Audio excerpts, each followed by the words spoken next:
Hello and welcome back to A Quaint Life. In today's video we will be talking about Bokashi composting, as well as showing you how to make an affordable Bokashi bin for your kitchen.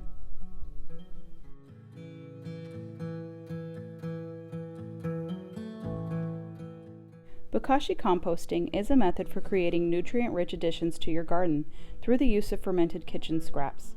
The word Bokashi actually means fermentation.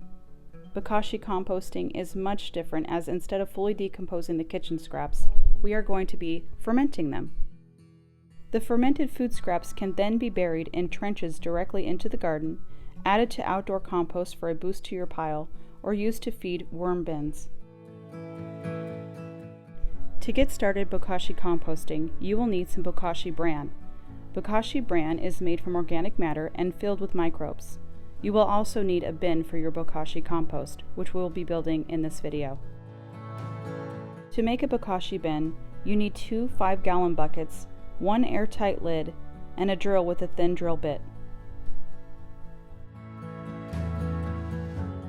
Begin by turning over a bucket and making sure you use a drill bit that's fairly thin.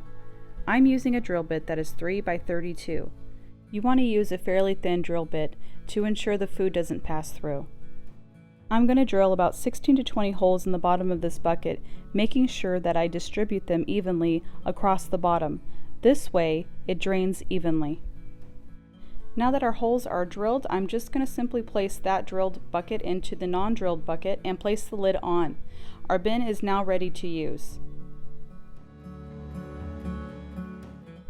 Before you begin using your Bokashi bucket, make sure that the correct bucket is on the top portion of the bucket.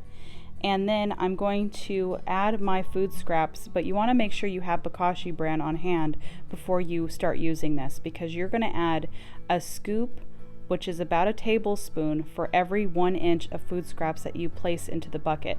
So what I'm going to do is add the food scraps in, and then I'm going to add a layer or a tablespoon of Bokashi bran over it to sprinkle across the top. And every time I open the bucket, I'm going to do the same thing until it's full. It's a good idea that as your bucket fills, to take a potato masher or even a plate and just smash everything down from time to time to keep the air pockets out. Remember to drain off your Bokashi tea that's captured in the bottom bucket ever so often as you fill your Bokashi bin. Once your bucket is full, you'll sprinkle a little bit more of that Bokashi bran over the top, place the lid on, and let it sit for 2 weeks to allow the food scraps to properly ferment. Thank you so much for joining me today. I hope you find this video helpful. Remember to visit the blog and get more information on Bokashi composting if that is something that you'd like to learn more about. And I will see you in the next video.